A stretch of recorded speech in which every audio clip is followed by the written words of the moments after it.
Welcome, colleagues, to History 2502-0001, United States History 2, online at the University of New Orleans.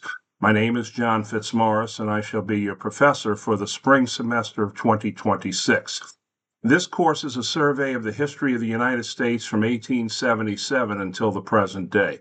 As this course is online, there will be no class meetings. Thus, a good deal of discipline will be required of you. Put aside at least 90 minutes per day to concentrate on your lessons and another hour for your reading. The good news is that you get to decide when and where you want to dedicate that time. My recommendation is that you do not work at home unless you have a dedicated space clear of distractions and your Wi-Fi is impregnable, that is, won't be shut off at some point. We all know that storms and power outages can affect Wi-Fi, which is why the buildings on campus, like the library, are really the best places to do your coursework. Coffee shops are also very conducive to study and attention as long as you've got your earphones or earbuds. This course will cover the period of the United States history from the end of Reconstruction after the Civil War in 1877 until the end of the Cold War in the late 20th century. The goals of the class are clearly stated in the syllabus, which I have now downloaded into Canvas for you. But I want you all to leave this class experience with an understanding of the patterns that history follows. We historians are fond of saying that history does not repeat itself, but it often rhymes. And right now it is rhyming with a vengeance. Class lectures and discussions will focus on experiencing the United States from its recovery and reconstruction in the wake of the Civil War to its industrial and technological growth at the end of the 19th century and its emergence as a world power at the turn of the century. The course will also survey America's emergence as an imperial power, its role in two world wars, its address of the worst economic disaster in American and world history, and its role as a superpower during the Cold War, both at home and abroad.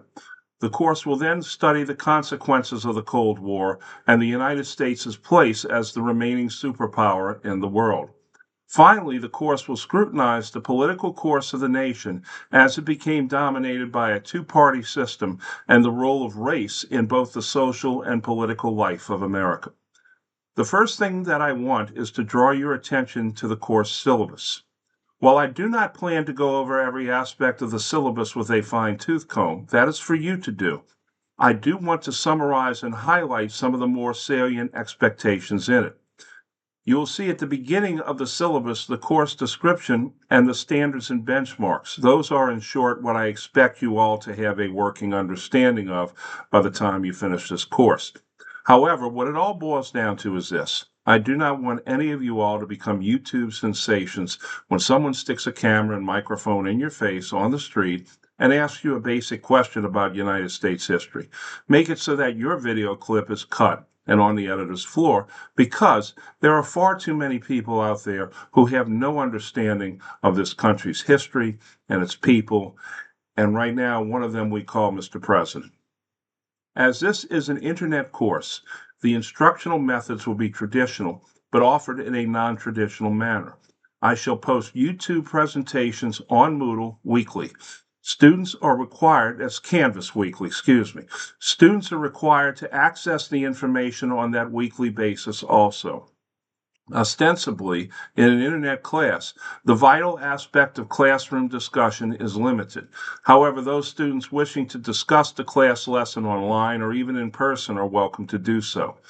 You will also have a number of primary source exercises in which you will be required to examine a document from the time period itself and comment upon them. Your primary source submissions should be in a proper form of essay that follows all the basic rules for a scholarly essay that is contained in Turabian, Chicago Manual of Style, Strunk and White, etc. If you are not quite sure or have fallen out of practice in writing scholarly essays, I have posted for your viewing pleasure and edification a dummy document that will help you. No, I am not calling any of you dummies. The document itself is a dummy in that it contains most of the errors that students make and how to correct them. Obviously, the first primary source analysis paper that you turn in will be replete with all kinds of errors. I should be very lenient on the first paper, but I will mark the corrections. After that, I expect you all to read the feedback on those papers and not make the same mistakes again, because then the hammer will fall. A number of video assignments, that is, a series of films dealing with topics in U.S. history, will be assigned along with assignments and completed for extra credit.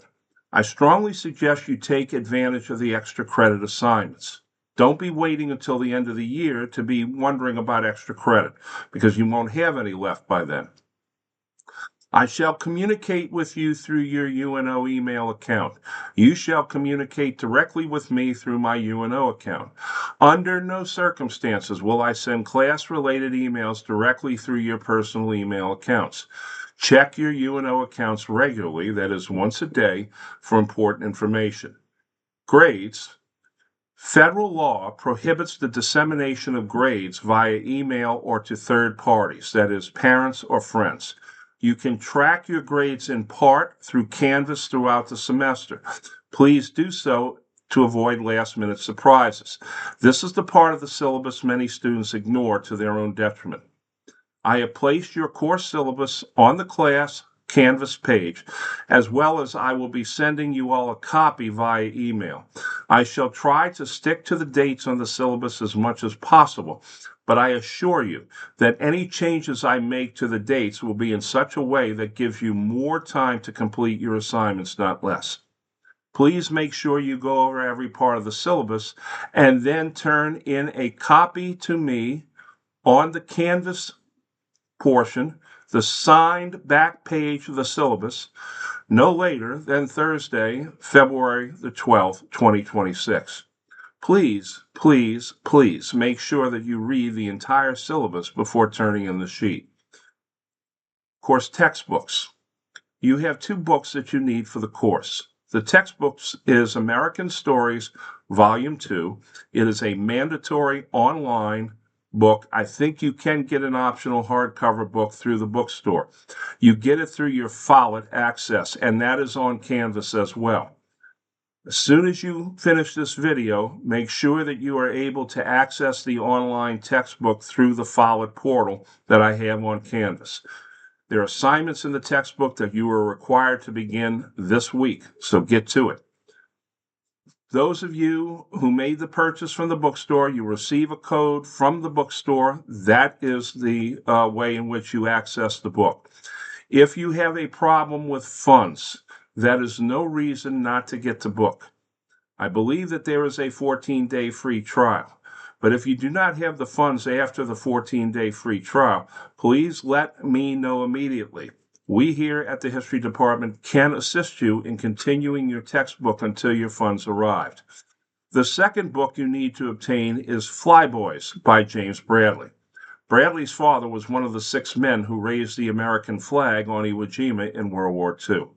His book is a stark portrayal of the young men who flew into the Second World War in the Pacific and why that war between Japan and the United States happened in the first place. So, our first week's lessons have opened up. Be ready to begin work and reading. Please make sure you contact me if you have any difficulty whatsoever.